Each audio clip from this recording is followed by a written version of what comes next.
Bonsoir, bienvenue dans cette nouvelle édition d'Info Soirée. Voici le sommaire. Une machine de fax défectueuse à la cour de Maïbourg retient prisonniers des personnes qui ont obtenu la liberté conditionnelle depuis plus d'un mois. L'avocat Ravi Ratna dénonce cette carence qui, selon lui, est contre la section 5. C'est illégal, dit-il. Le DPP outré quand la procédure administrative prive un citoyen de ses droits. Notre dossier est de ce soir. À la une également, une forte odeur de carburant émane des eaux entre Cap-Malheureux et Anse-Larrey depuis ce matin. Pas de fuite visible dans cette région après le naufrage du remorqueur Sir-Gaëtan, rassurent les autorités. Le directeur de l'environnement affirme néanmoins que les structures de Sir-Gaëtan ont été abîmées. Pendant ce temps, la famille du capitaine Binic porte plainte pour négligence criminelle contre des hauts cadres de la MPA.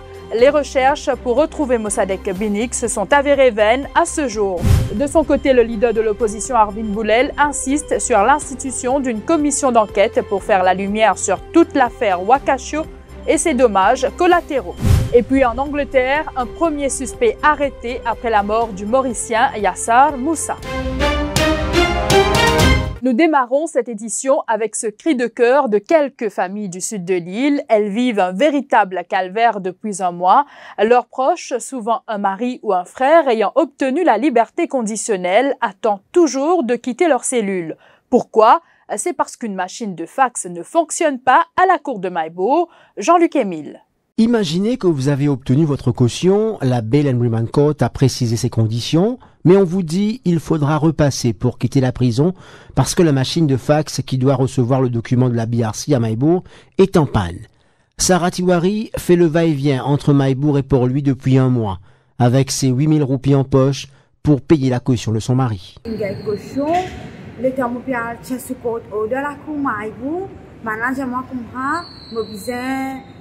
y a un papier qui vient venir de l'appareil, une cassée. Il y a un papier qui vient aussi bien envoyer, mais l'appareil est cassé. C'est un peu à cause de bureau précipité, l'appareil est cassé. Mais mon père allait venir à Koumaïbou pour lui, bien aussi. C'est un peu pendant que je m'en comprends, c'est pas pour faire non, c'est pas pour faire non, pour moi. Il finit un mois depuis mon chien en dehors. Moi, je me casse pour mon chien du tout. Mais mon papa est capable.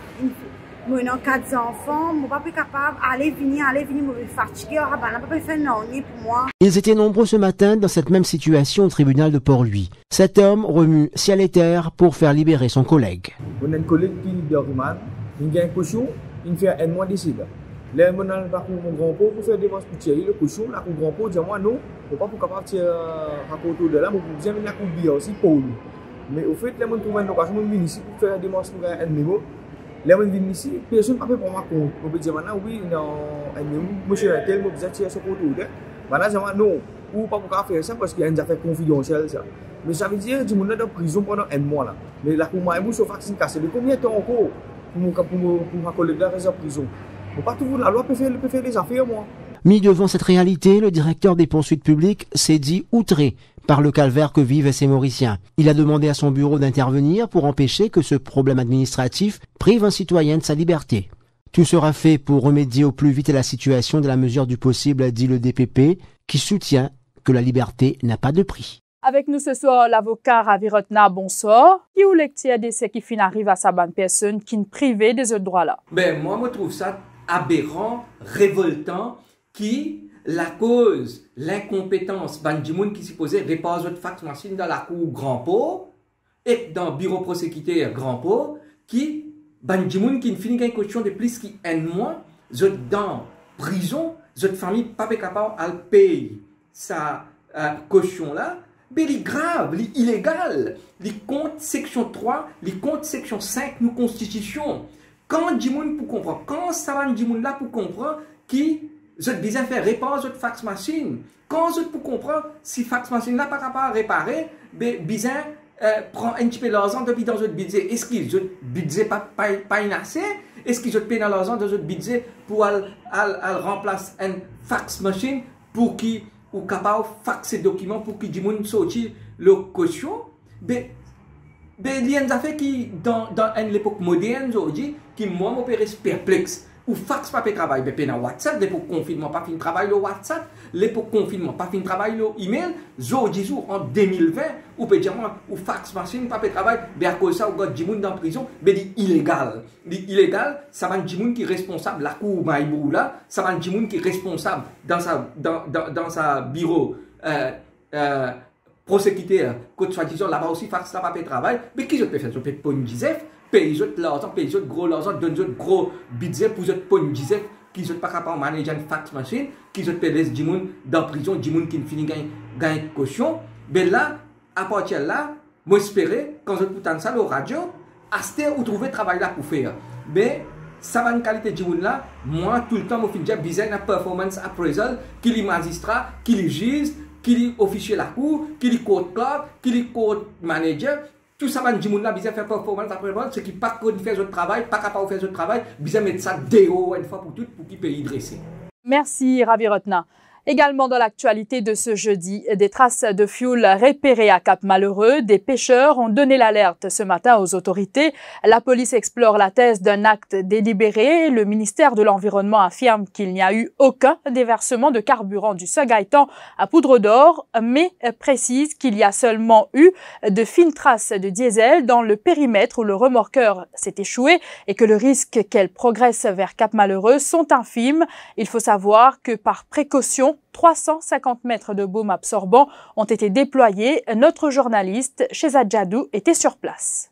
L'enquête policière s'oriente vers un acte délibéré car aucune fuite n'a été décelée sur l'épave du Sagaïtan. Pour l'heure, des traces d'huile ont été retrouvées à Cap-Malheureux et Anse-Larré, deux régions qui se trouvent à des kilomètres du lieu du naufrage. Rien d'anormal n'a été observé à Caledine, Grand-Gobe et même à Poudre d'Or, ce qui pousse les enquêteurs à orienter leur enquête vers un acte commis délibérément pour déverser du diesel en mer. Une enquête policière a été initiée après que les autorités aient fait ce constat. 50 mètres additionnels de barrages flottants ont par ailleurs été placés à l'endroit où Sagaïtan a sombré, ce qui fait un total de 350 mètres de booms absorbants qui ont été déployés. S'agissant des recherches, nous sommes arrivés au 3e jour consécutif de recherche et toujours aucune trace du capitaine Mossadegh Binik, porté disparu depuis lundi soir. Ses proches sont toujours présents sur la plage à Poudre d'Or pour suivre les opérations de recherche. Et sur Radio Plus cet après-midi, le directeur de l'environnement a fait ressortir que le remorqueur au fond de l'océan est abîmé. Les structures principalement, il y a donc urgence à pomper les 25 tonnes de carburant. Mais quand cela va se faire, impossible de le dire. C'était dans Au cœur de l'info avec Florence Alexandre et Terence O'Neill. En même temps, d'après les renseignements que nous trouvés, que nous gagnons, c'est que le bateau, comment il était, comment il était upside down, il est en bas là-haut. Et que cette structure quand même est assez endommagée. Endommagée en termes de structure externe, hein, c'est-à-dire ça. Et pena pas fin observe aucun, bon, il y a possibilité, pas dire non, mais pena aucun leakage, mais capable, comment on dit, capable d'un petit minuscule droplet qui est capable de sortir gozot comme un moteur qui, des fois, ou capable d'une petite perdition, qui de temps à autre qui peut remonter à la surface, c'est ça qui peut faire le shield. Laisse-moi dire, d'après les données que nous gagnons avec le divers indien, oui. Le bateau il peut osciller en bas. Hein? Il n'est pas stable, hein? Il peut osciller, veut dire qu'à un moment, il est capable, avec l'effet de vague, avec l'effet de gros swell, il est capable de renverser en cours, il rouler, etc. Alors, il bien stabilise la partie de Sagaïtan Juval avant qu'il est éventuellement capable commence dans n'importe quelle opération. Pendant ce temps, la famille du capitaine Mossadegh Binik porte plainte pour négligence criminelle contre la Mauritius Ports Authority après le naufrage du remorqueur Sagaïtan au large de Poudre d'Or lundi soir. C'est le neveu de Mossadegh Binik qui a consigné une déposition au poste de police du port hier soir. À la police, le neveu dit craindre que les cadres de la MPA manipulent des preuves étant donné qu'ils ont accès à leur bureau. Le capitaine Binik est le seul membre d'équipage qui demeure toujours introuvable après la collision mortelle du remorqueur Sagaïtan avec une barge appartenant à la firme Taylor Smith. Arvin Boulel insiste sur la nécessité d'instituer une commission d'enquête sur le naufrage du MV Wakashio, mais aussi sur celui du remorqueur Sogaitan. Le leader de l'opposition était face à la presse ce matin. Selon lui, une Court of Investigation, comme annoncé par le gouvernement, n'a pas sa raison d'être. Il se justifie en invoquant le fait qu'il y a eu négligence et un drame écologique. Pour ce qui est du naufrage du remorqueur de la MPA à Poutre d'Or, Arvin Boulel estime qu'une enquête interne ne pourra pas faire toute la lumière sur ce drame, d'autant plus qu'il y a eu mort d'homme. Des propos recueillis par Ruth Radjessar. Nous pouvons demander une commission d'enquête pour toute la question concernant Wakashio parce qu'il y a un dégât collatéral pour nous trouver. Parce que c'est ça, quand une commission d'enquête, comme mon camarade Ritesh Ramphol dit il faut bien faire en public. Parce que quand on dit une commission d'enquête, on a droit au silence, on doit dire oui ou non, on doit dire la vérité.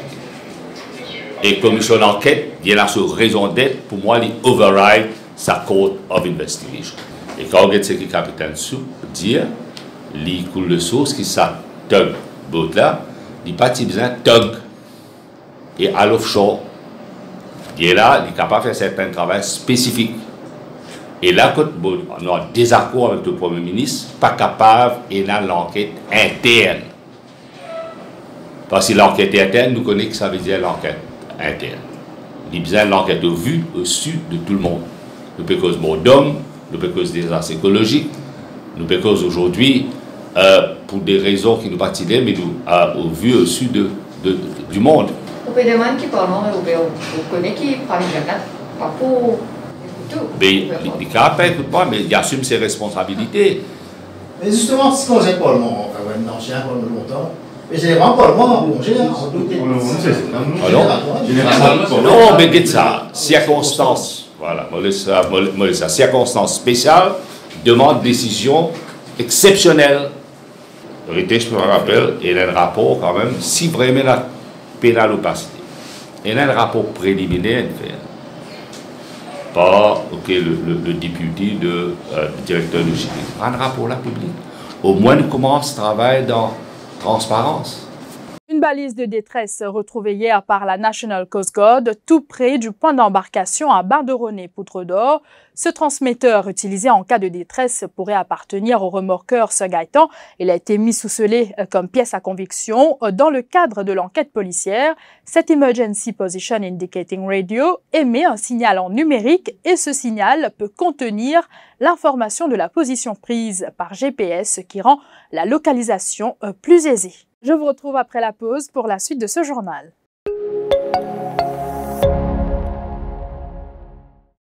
Filippo Berio, Filippo Berio, Filippo Berio, Filippo Berio, Filippo Berio, Filippo Berio, Filippo Berio, olive oil. 150 years of perfection, of dedication, of the highest possible standards. All started with one man, Filippo Berio. Filippo Berio. His signature, our promise.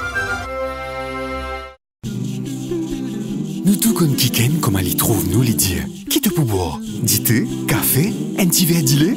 Pas ça qui meilleur avec man qui se content, ça même de plaisir. C'est ce cas de l'émotion de partager. Avec pour qui content partager. Et si tu offert ou même ça qui meilleur, offert ou même. Dis les promesses.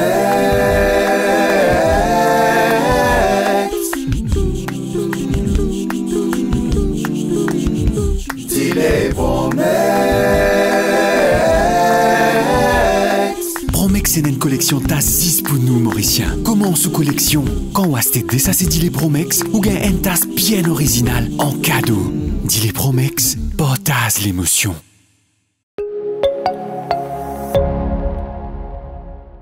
L'Association des plaisanciers du Sud-Est Wakashio réclame un Wakashio Survival Scheme auprès du gouvernement et affirme n'avoir jamais reçu l'allocation de 10 200 roupies proposée à tous les travailleurs de la mer affectés par le drame écologique. Un montant qu'ils contestent et qui ne suffira pas à leur survie, précise leur porte-parole, Tony Apollon, qui était face à la presse cet après-midi.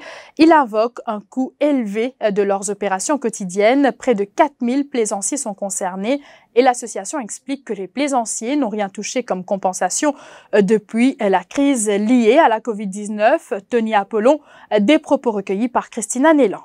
quand le lendemain nous lever, nous bien vivre. Les plaisanciers bien vivre.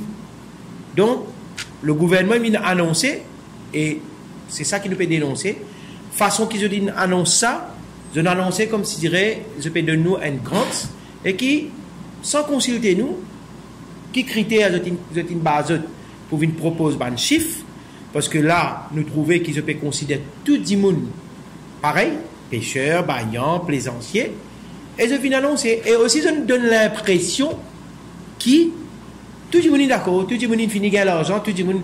Mais mon frère d'autres connaît qui 8 jours après, ça veut dire le 27, le 28, tu peux presque harceler nous pour dire nous, dégager, remplir nos bonnes fiches. Mais 8 jours après, il y a beaucoup de camarades qui là, pas quand même capables de tirer ration pour notre famille. Donc aujourd'hui, nous pouvons venir avec un cri de cœur, un cri de souffrance, parce qu'il y a des gens qui attendent pour capables de manger pour les vivre. Et nous, bonnes plaisanciers, nous pouvons dire haut et fort qui nous pas accepter, qui le gouvernement peut venir présenter nous, peut venir proposer nous un chiffre, sans même venir get nous une réalité. Il prend tout le monde, il met pareil, alors il casse un grand paquet, il vient annonce 10 200 roupies, il dit finit régler nos problèmes. Mais nous, bonnes plaisanciers, nos problèmes pas arrêtent seulement avec Wakasho. Parce que nous dépendons sur le tourisme avant tout.